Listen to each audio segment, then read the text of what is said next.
Alors, aujourd'hui, on va parler de la chance et de la malchance de l'entrepreneur et de l'entrepreneuriat. Il y a des gens qui voient certaines réussites et qui se disent: ah ouais, non, mais eux, ils ont de la chance, c'est pas comme moi, j'ai pas de chance.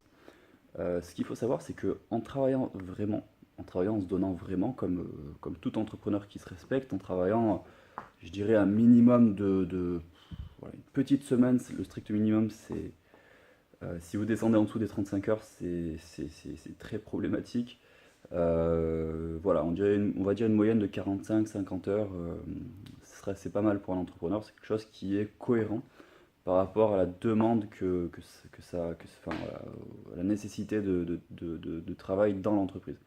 Donc en travaillant correctement, en étant vraiment entrepreneur, il va y avoir des moments où vous allez avoir des coups de chance, des moments où vous allez avoir des coups de malchance. Ça m'est arrivé moi plusieurs fois dans mes périodes de création, enfin de développement d'entreprise, où ben voilà, tout se passe bien, à peu près bien, développement, bon développement, on double le chiffre d'affaires, on double le bénéfice, ça avance, ça se passe plutôt vraiment pas mal. Et d'un coup, bim, entre guillemets, coup de malchance, je sais pas moi, par exemple, le fournisseur augmente ses prix. Ah, mais ça arrive tout le temps en fait, entre guillemets, le coup de malchance.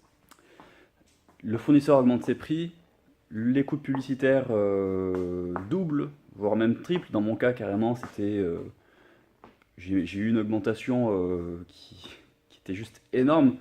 Euh, donc voilà, les coups de malchance, en fait, doivent se préparer. Par exemple, si vous êtes, vous visez par exemple, voilà, les coups de malchance, généralement, ça a une répercussion dans le monde de l'entreprise au niveau financier. C'est toujours financier que ça se joue parce que ben voilà, vous avez entre guillemets une malchance. C'est pas une malchance, c'est juste un obstacle qui se met d'un coup devant vous et qui vous empêche de faire rentrer les sous pour soit subvenir à vos propres besoins, soit ben voilà, payer les fournisseurs, payer les machins. C'est toujours une question d'argent et ça se répercute à vous, entrepreneurs, directement, et aux employés et à toutes les personnes qui sont autour de l'entreprise. Donc, comment faire pour gérer ces coups de malchance? Moi, jusqu'à aujourd'hui, là, je suis dans une période où il y a entre guillemets, un coup de malchance voire même deux des entreprises, pas de malchance, mais de contraintes difficiles. Mais ça peut se traduire en difficulté. Voilà. Et comment on peut faire pour prévoir, anticiper ces événements-là? Eh bien, je l'ai dit justement, c'est prévoir et anticiper. Comment on prévoit et on anticipe, étant donné que c'est toujours des répercussions financières qui se jouent? Eh bien, tout simplement, c'est prévoir grand, prévoir large, pour que le jour où il y a un down, on est là comme ça, on a une bonne petite montée, comme un avion, et d'un coup, qu'est-ce qui se passe? Il y a une chute qui fait qu'on perd la moitié de l'altitude en fait. Et comment on fait alors que pour être en survie, on va dire par exemple pour que l'avion vole correctement, normalement il fallait être à 500 mètres d'altitude en haut, un petit peu plus haut, parce qu'il y a des charges, vous avez des charges dans l'entreprise, vous avez des choses à payer, vous avez vous à vous payer, vous venez de faire par exemple un crédit immobilier, vous arrivez, donc oui, il y a un down, boum, ça devient compliqué. Imaginez par exemple que vous faites par exemple, on va dire 20 000 euros de bénéfices sur la vente de vos produits par exemple. Il vous faut 15 000 euros non, il vous faut, on va dire 10 000 euros pour payer tout ce qui est charges, voilà, bureau, local, employé, tout type de charges. Il vous reste 10 000 euros pour vous payer. Par exemple, vu qu'il y a quand même des charges quand on est dirigeant sur les salaires, ça vous fait, on va dire, 6 500 euros de salaire. Vous avez un down, une grosse baisse. Vous tombez par exemple à 13 000 euros de bénéfices sur la vente de vos produits. C'est un gros down. Et ça, je peux vous le dire que ça peut arriver. On peut monter très haut. Et puis d'un coup, il y a un changement quelconque. Je ne sais pas exactement quoi vous dire tout de suite. Ça peut être très varié. Il y a un gros pic qui descend en bas. Et vous êtes à la limite de ne plus pouvoir vous payer. Donc c'est-à-dire que voilà, vous avez contracté un prêt IMO qui vous coûte, admettons, 700 euros par mois. Et donc du coup, je sais pas exactement, mais il vous faut 2000 euros pour survivre. Étant donné qu'il y a, il y a 50% de charges sociales en France sur les salaires des dirigeants, à peu près si vous êtes en SARL. Qu'est-ce qui se passe? Vous êtes à 13 000, il faut 10 000 euros pour payer toutes les taxes et tout. Et bien 3 000 euros, c'est suffisant pour vous payer, vous, pour avoir un salaire de 2 000 euros, pour payer le primo, tout ce qui est alimentaire et tout ça. Donc voilà, voilà ce qui se passe. Tout simplement, c'est comme ça qu'il faut prévoir et anticiper les downs, les coups de malchance. Attention à réfléchir à la manière dont vous interprétez les choses. Moi, je vous dis malchance, c'est simplement la vie de l'entrepreneuriat, c'est la vie. Quand vous circulez en voiture, à part aux États-Unis, c'est pas toujours carré, droite, de tout droit. Voilà, il y a des ronds-points, il y a des sens de circulation assez arrondis, tout ça. Donc, qu'est-ce qui se passe tout simplement? Euh, de la même manière que la nature existe, les finances, c'est pareil, ça va monter, ça va descendre, ça va monter, ça va descendre.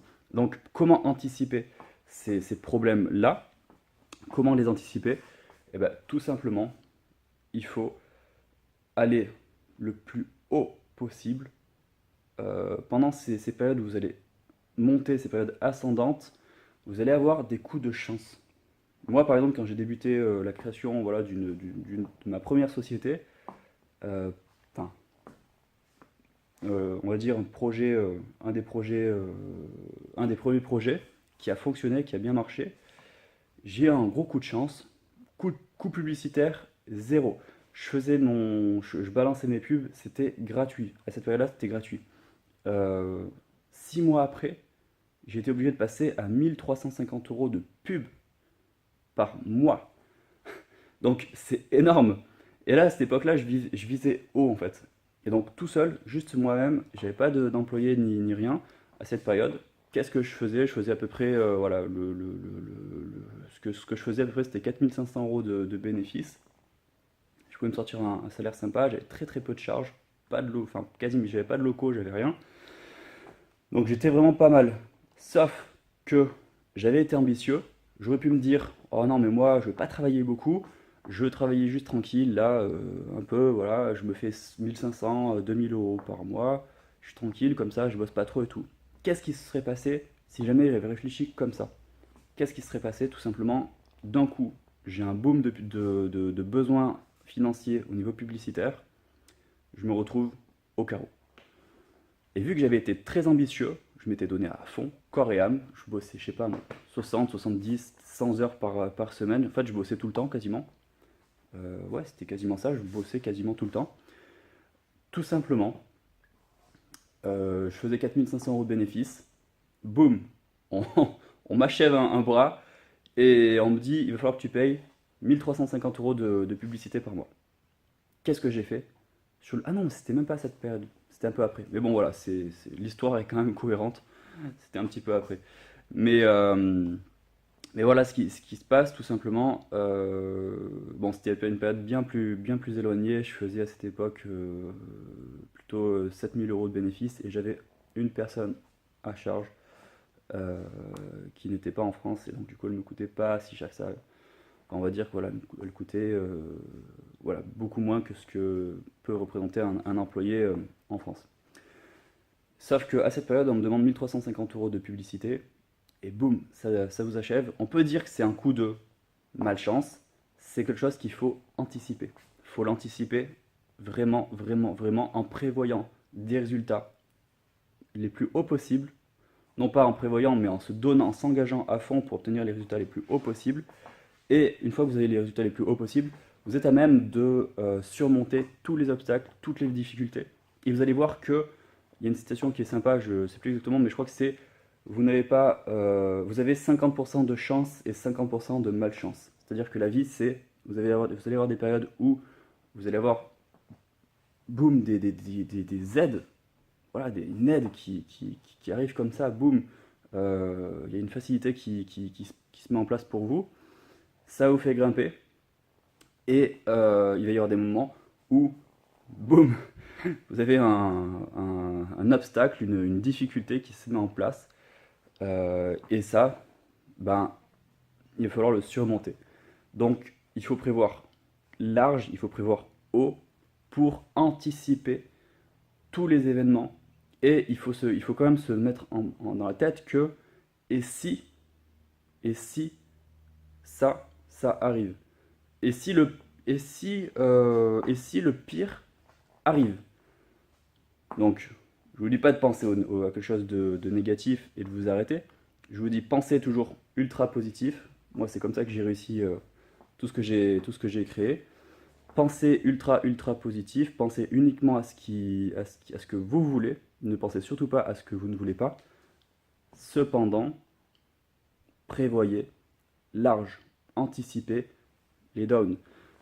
Anticipez qu'il peut y avoir 25-50% de pertes financières sur une activité.